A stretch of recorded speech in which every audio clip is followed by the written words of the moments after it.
Assalamualaikum warahmatullahi wabarakatuh. Perkenalkan, saya Siti Fitria Putri Hans dengan NPM 235552011100036 dari program studi S1 Informatika Fakultas Teknik Universitas Muhammadiyah Banjarmasin. Di video ini saya akan memberikan review terkait mata kuliah Al-Islam Kemuhammadiyahan 4, yakni Islam dan Ipteks. Kita masuki pertemuan yang kedua, ini membahas tentang pengantar Islam dan Ipteks. Islam sebagai agama yang membawa kebijakan untuk semua makhluk.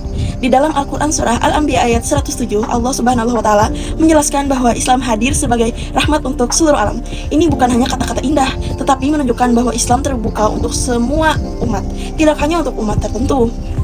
Islam memandang ilmu pengetahuan dan teknologi sebagai hal yang baik, berbeda dengan pendapat sebagian orang yang menganggap agama dan ilmu pengetahuan saling bertentangan. Islam justru melihat keduanya saling mendukung.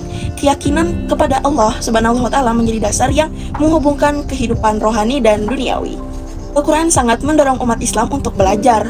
Wahyu pertama, yakni surah Al-Alaq yang diterima Nabi Muhammad SAW, dimulai dengan kata Iqra, yang artinya adalah bacalah. Nah, ini menunjukkan betapa pentingnya ilmu di dalam Islam. Al-Quran juga menyebutkan bahwa Allah akan meninggikan derajat orang-orang yang beriman dan berilmu.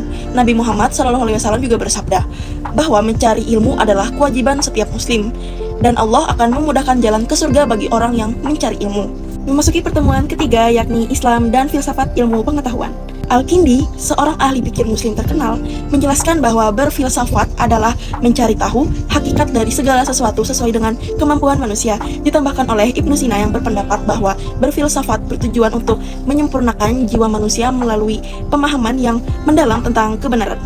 Yang membedakan mereka dengan pemikir non-muslim adalah keyakinan bahwa ilmu berasal dari Allah, bukan hanya dari usaha manusia. Perbedaan utama antara cara pandang Barat dan cara pandang Islam terletak pada sumber dan tujuan ilmu pengetahuan.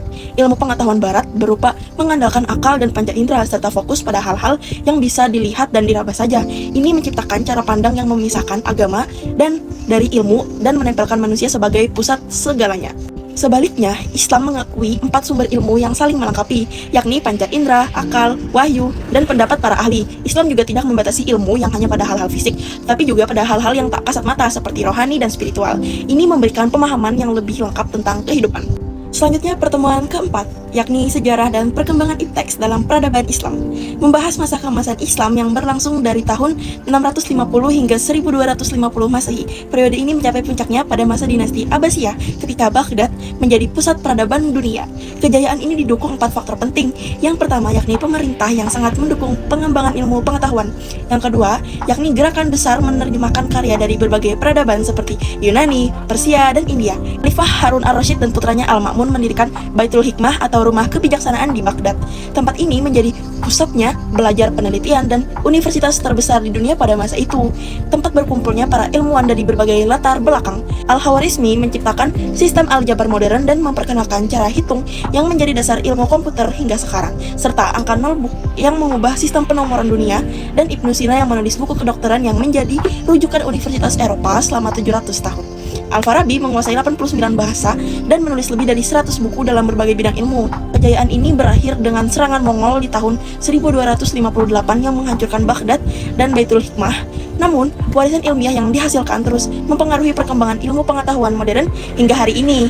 Memasuki pertemuan kelima yang membahas aspek yang sangat penting namun sering diabaikan, yaitu etika dalam pengembangan ilmu pengetahuan dan teknologi. Konsep keseimbangan menjadi prinsip dasar dalam etika Islam. Ilmu dan teknologi harus menjaga keseimbangan dan tidak boleh merusak alam. Ini sejalan dengan peran manusia sebagai wakil Allah yang bertanggung jawab untuk memelihara bumi dan tidak merusaknya. Islam memandang ilmu pengetahuan sebagai anugerah Allah Subhanahu wa Ta'ala untuk kemaslahatan segala umat. Setiap pengembangan teknologi harus mempertimbangkan dampaknya terhadap 5 hal pokok, yakni agama, jiwa, akal, keturunan, dan harta. Konsep halal dan haram dalam ilmu dan teknologi menjadi acuan dasar bagi umat muslim. Teknologi yang dihalalkan boleh dimanfaatkan, sedangkan yang diharamkan tidak boleh digunakan meskipun membawa manfaat sementara. Sementara dalam Islam, hukum asal segala sesuatu itu boleh termasuk teknologi, namun menjadi haram apabila ada dalil yang melarangnya. Islam tidak menghambat kemajuan teknologi selama tidak bertentangan dengan Al-Quran dan As-Sunnah. Teknologi, komunikasi, transportasi, kedokteran, dan informatika dapat dimanfaatkan sesuai dengan tuntunan agama. Namun, teknologi untuk perjudian, pornografi, atau aktivitas yang merusak moral harus dihindari. Tanggung jawab moral ilmuwan muslim mencakup 7 aspek penting. Pertama, memelihara dan menjaga ilmu agar tidak disalahgunakan.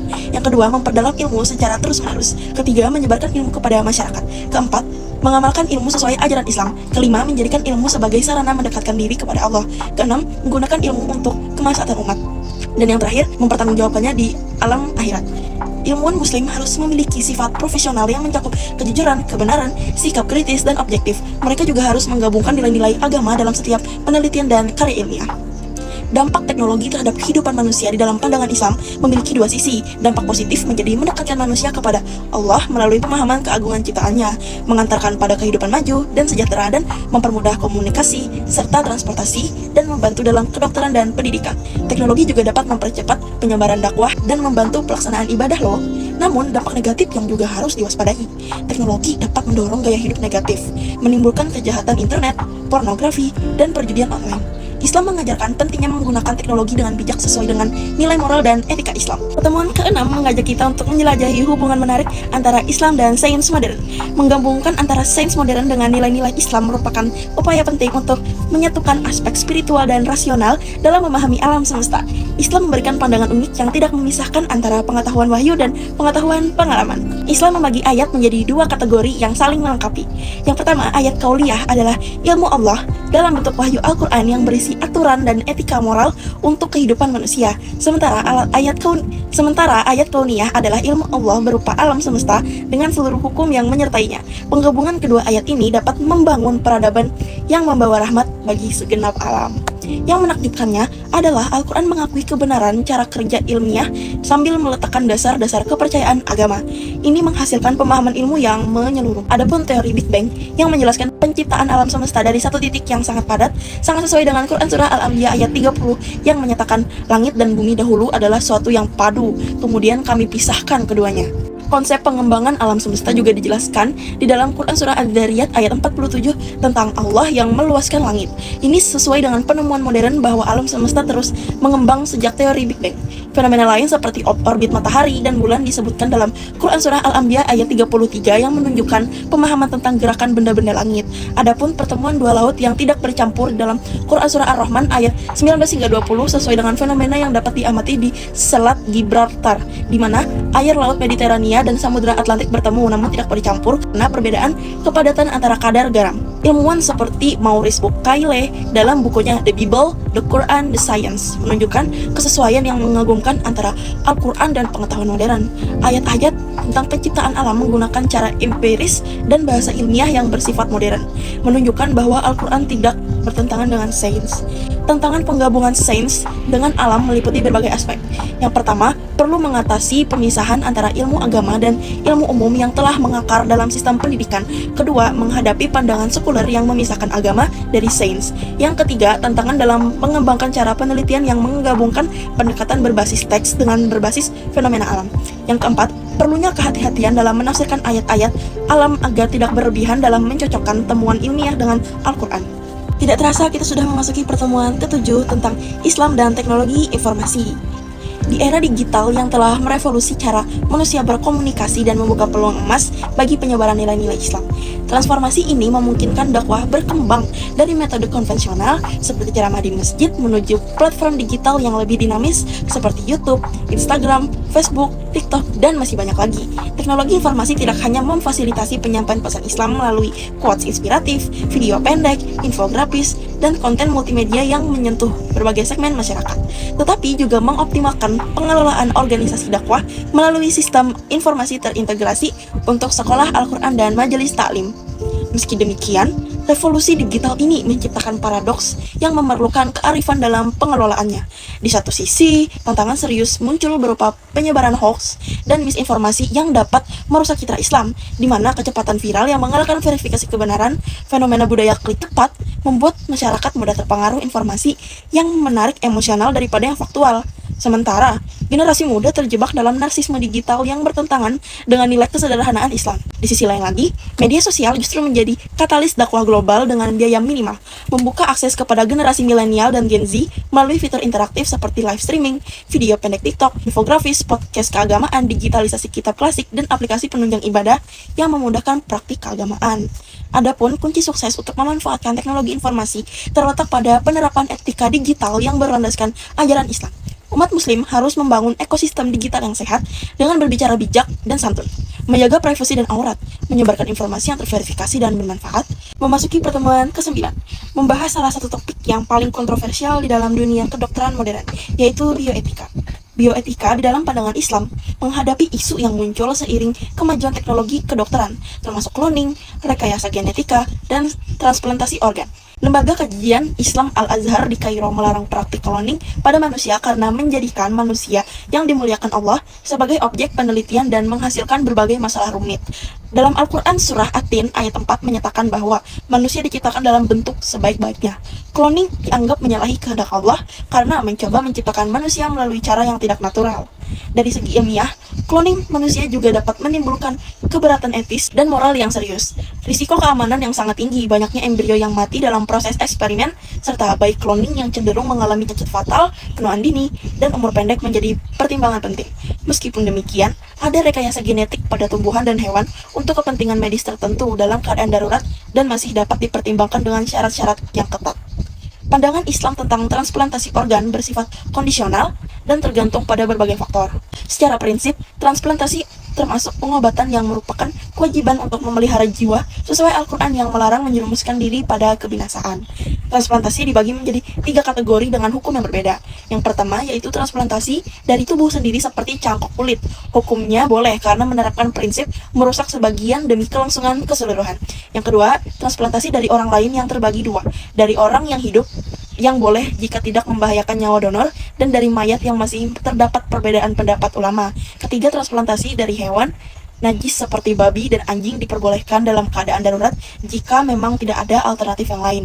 Namun, transplantasi organ reproduksi seperti testis dan ovarium dilarang karena akan menyebabkan bercampurnya nasab, yang merupakan salah satu tujuan pokok syariat Islam yang harus dilindungi. Para ulama menetapkan syarat ketat untuk transplantasi dari mayat, termasuk persetujuan keluarga dan tujuan jelas untuk pengobatan. Isu bioetika lain yang penting adalah teknologi reproduksi buatan, seperti inseminasi buatan dan bayi tabung. Majelis Ulama Indonesia telah mengeluarkan fatwa yang memberikan kejelasan hukum. Bayi tabung dengan sperma dan ovum dari pasangan suami istri yang sah hukumnya boleh karena termasuk ikhtiar medis yang berdasarkan kaidah agama. Namun, bayi tabung dengan titipan rahim istri lain atau menggunakan sperma dari suami yang telah meninggal hukumnya haram karena menimbulkan masalah kompleks terkait warisan dan nasab. Islam sangat menjaga kemurnian garis keturunan. Nah, di pertemuan ke-10 ini, kita akan bahas topik yang bagus banget nih, hubungan Islam dengan pelestarian lingkungan. Ternyata, Islam sudah sejak lama memberikan panduan lengkap untuk menjaga alam loh. Al-Quran punya beberapa ayat yang keren banget soal ini. Misalnya, Quran Surah Al-A'raf ayat 56 yang tegas banget melarang kita untuk merusak bumi setelah Allah memperbaikinya. Jadi sebetulnya ajaran Islam ini sudah sangat relevan dengan masalah lingkungan yang sedang kita hadapi sekarang. Menariknya adalah konsep khalifah di dalam Islam. Jadi, Quran Surah Al-Baqarah ayat 30 itu menjelaskan bahwa Allah jadikan manusia sebagai khalifah di bumi. Tapi, khalifah di sini bukan berarti kita bisa seenaknya sama alam ya. Justru sebaliknya, kita punya tanggung jawab besar untuk menjaga bumi ini dengan baik. Tugasnya antara lain memakmurkan bumi secara bijak, menjaga keseimbangan ekosistem, dan mengelola alam dengan cara yang ramah lingkungan. Nah, implementasinya dalam kehidupan sehari-hari gimana dong? Ternyata banyak banget yang bisa kita lakukan. Mulai dari hal sederhana seperti menjaga ekosistem sekitar kita, hemat air dan listrik apabila tidak digunakan, kemudian menjaga udara tetap bersih dengan naik transportasi umum, bahkan nggak bikin polusi suara yang mengganggu makhluk lain. Prinsipnya adalah hidup hemat, mikir kepada generasi di depannya, sadar bahwa semua makhluk itu saling terhubung, dan yang penting aksi nyata seperti menanam pohon atau sekadar menjaga kebersihan. Intinya, Islam itu melihat pelestarian lingkungan bukan cuma masalah ekologi biasa, tetapi juga bagian penting dari keimanan kita. Jadi sebagai khalifah, kita juga harus menjaga bumi ini agar generasi selanjutnya bisa hidup dengan berkah juga. Keren kan ternyata Islam itu sangat pro lingkungan. Lanjut, di pertemuan ke-11 ini kita akan membahas bagaimana Islam bisa sejalan dengan ekonomi digital yang sedang berkembang pesat. Ternyata prinsip-prinsip ekonomi syariah bisa diterapkan dengan baik dalam era teknologi modern. Ada 5 nilai dasar ekonomi syariah yang menjadi fondasi. Yang pertama yaitu tauhid sebagai landasan spiritual dalam setiap kegiatan kegiatan ekonomi. Kedua, yaitu keadilan untuk memastikan keadaan tersebar merata. Ketiga, kenabian yang memberikan contoh praktis dalam berbisnis. Keempat, pemerintahan yang mengatur sistem ekonomi. Kelima, hasil yang mempertimbangkan dampak jangka panjang dalam setiap keputusan ekonomi. Nilai-nilai ini melahirkan prinsip-prinsip seperti kepemilikan yang beragam, kebebasan berinovasi dalam teknologi keuangan, dan keadilan sosial yang memastikan teknologi keuangan dapat diakses oleh lapisan masyarakat. Yang membedakan ekonomi syariah dengan ekonomi biasa adalah tujuannya yang menyeluruh, tidak hanya mengejar keuntungan materi, tetapi juga kesejahteraan spiritual dan moral.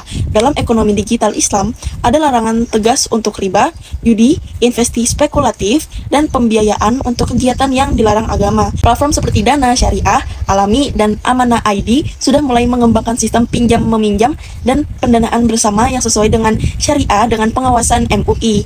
Meskipun prospeknya bagus, tantangannya juga tidak sedikit. Regulasi masih terus berkembang, sumber daya manusia yang paham teknologi sekaligus syariah masih terbatas, dan kemampuan masyarakat menggunakan teknologi belum merata.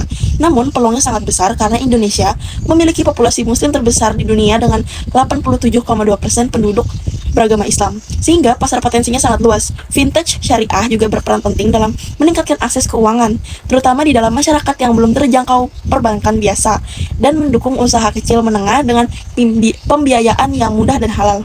Kita masuki pertemuan ke-12, ini kita akan membahas bagaimana Islam memandang kesehatan secara menyeluruh.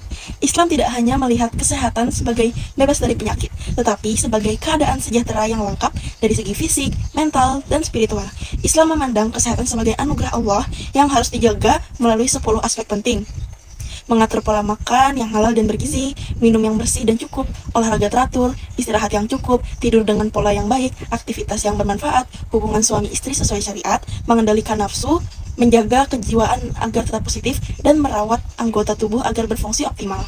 Konsumsi makanan halal dan thayyiban menjadi dasar utama kesehatan dalam Islam, di mana halal berarti dibolehkan agama, sedangkan thayyib berarti baik, bersih, dan menyehatkan tubuh. Islam menerapkan 10 cara hidup sehat yang sangat praktis dan terbukti secara ilmiah. Pertama, makan makanan halalan thayyiban yang lebih sehat dan bergizi. Kedua, makan secukupnya sesuai hadis Nabi tentang mengisi sepertiga perut dengan makanan, sepertiga dengan air, dan sepertiga untuk udara. Yang ketiga, mengonsumsi kurma dan madu yang disebutkan dalam Al-Quran sebagai makanan menyehatkan. Keempat, berpuasa untuk detoksifikasi tubuh. Kelima, menjaga kebersihan karena kebersihan adalah bagian dari iman. Keenam, berolahraga dengan seperti jalan kaki dan berenang.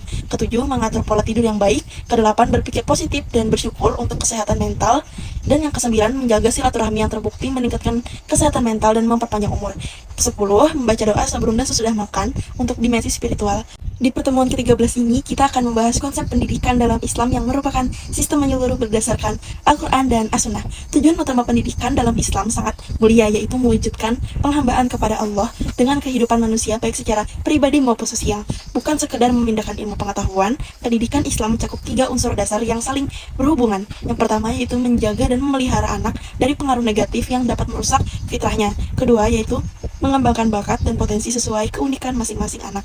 Yang ketiga, mengarahkan bakat untuk mencapai kebaikan dan kesempurnaan sesuai tujuan penciptaan manusia. Konsep ini tercermin dalam 3 istilah penting, yaitu tarbiyah, yaitu pengasuhan dan pembinaan. Yang kedua itu taklim, pengajaran dan transfer. Kemudian ada ta'dif, yang artinya pendidikan, adab, dan akhlak. Al-Atas berpendapat bahwa ta'dif adalah konsep yang paling tepat untuk pendidikan Islam, karena sudah mencakup ilmu, pengajaran, dan pembinaan dalam satu kesatuan yang utuh. Tujuan pendidikan Islam jauh lebih luas dari sistem pendidikan yang biasa yang hanya fokus pada aspek kognitif. Pendidikan Islam bertujuan untuk membentuk manusia beriman dan bertakwa yang mengintegrasikan ilmu dengan amal. Sistem pendidikan Islam modern di Indonesia berkembang melalui 3 model utama. Yang pertama, pesantren, sebagai lembaga pendidikan Islam tertua yang menekankan pembelajaran agama mendalam dengan fokus pembentukan karakter dan spiritualitas. Pesantren terbagi menjadi 3 tipe: tradisional yang berarti fokus pada kitab kuning, modern yang mengintegrasikan kurikulum dengan agama, dan komprehensif yang menggabungkan keunggulan keduanya.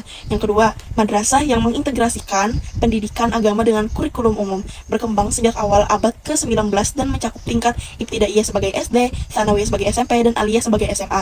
Ketiga, sekolah Islam di bawah pembinaan Kementerian Pendidikan dengan ciri khas Islam. Adanya transformasi IAIN menjadi UIN menunjukkan upaya integrasi keilmuan dengan membentuk fakultas umum seperti sains dan teknologi. Program studi keislaman tidak seluruhnya tentang agama, dengan perbandingan sekitar 70% agama dan 30% umum. Sebaliknya, program studi umum juga mengintegrasikan mata kuliah dasar agama Islam. Sistem pendidikan Islam modern bertujuan untuk menghasilkan lulusan yang tidak hanya beriman tetapi juga cerdas, inovatif, dan mampu berkontribusi dalam masyarakat modern. Di pertemuan ke-14 ini kita akan membahas bagaimana Islam memandang seni sebagai bagian dari fitrah manusia yang menyukai keindahan. Konsep seni dalam Islam didasarkan pada prinsip tauhid dengan hukum dasar boleh. Tujuan utamanya adalah mencari ridho Allah Subhanahu wa Ta'ala, bukan sekedar hiburan atau ekspresi bebas tanpa nilai. Konsep dasar seni Islam berlandaskan nilai tauhid yang bermuara pada nilai keindahan hakiki dengan prinsip-prinsip seperti pola tak terhingga yang mencerminkan kebesaran Allah. Wali Songo telah memberikan contoh efektif pemanfaatan seni untuk menyebarkan nilai-nilai Islam melalui dakwah budaya mereka. Sunan Kalijaga memodifikasi wayang kulit dengan memasukkan ajaran Islam ke dalamnya, menciptakan media dakwah yang sangat efektif karena menggunakan budaya yang sudah dikenal oleh masyarakat. Tokoh Purnakawan diberi nama Arab yang bermakna Petruk sebagai Fatruk, Bagong sebagai Bubuyat, Samir dinamakan Samir, Gareng dinamakan Goyroh, yang secara keseluruhan berarti tinggalkan kejahatan dan dekatkan dengan kebaikan. Penggunaan istilah layang kalimusodo untuk menyampaikan kalimat syahadat menunjukkan kreativitas dalam dakwah seni. Musik dan kasidah digunakan oleh Sunan Bonang, Sunan Kalijaga, dan Sunan Muria untuk menyebarkan ajaran Islam melalui syair-syair yang mengandung nilai keislaman. Seni rebana modern yang digunakan para penyuluh agama masa kini untuk menarik perhatian remaja dalam pembinaan akhlak, menunjukkan bahwa seni dapat menjadi jembatan antar generasi dan media efektif untuk pendidikan karakter. Adapun kaligrafi Arab menduduki posisi tertinggi dalam seni Islam karena merupakan ekspresi khas Islam yang menggabungkan keindahan visual dengan makna spiritual ayat-ayat Al-Quran. Kaligrafi memiliki 3 keistimewaan, yakni keragaman bentuk huruf, kekaunan dan kelenturan huruf, serta perincian huruf Arab yang elastis dan fleksibel. Praktik membuat karya seni Islam dapat diwujudkan melalui kaligrafi dengan menuliskan ayat Al-Quran atau Asmaul Husna dalam berbagai gaya seperti naski, kufi, atau surut pada media kertas, kayu, logam, atau kaca. Karya kaligrafi berfungsi ganda sebagai sarana ibadah dan dakwah sekaligus penyaluran kreativitas. Akulturasi budaya Islam dengan budaya lokal Nusantara terlihat dalam arsitektur masjid beratap berlapis, seni ukir kaligrafi pada nisan, penggunaan beduk untuk penanda sholat dan berbagai bentuk sastra Islam. Sampailah kita di pertemuan terakhir. Pada pertemuan terakhir ini, kita akan membahas peran Islam dalam percaturan politik global yang semakin kompleks. Konsep politik dalam Islam didasarkan pada 7 prinsip dasar yang bersumber dari Al-Quran dan Hadis. Prinsip-prinsip tersebut adalah kedaulatan yang dalam Islam bukan milik manusia semata, tetapi milik Allah yang diamanahkan kepada manusia. Keadilan sebagai fondasi utama setiap kebijakan pemerintah. Adapun syura atau musyawarah dan ijma, yakni konsekuensi yang menekankan partisipasi dalam pengambilan keputusan.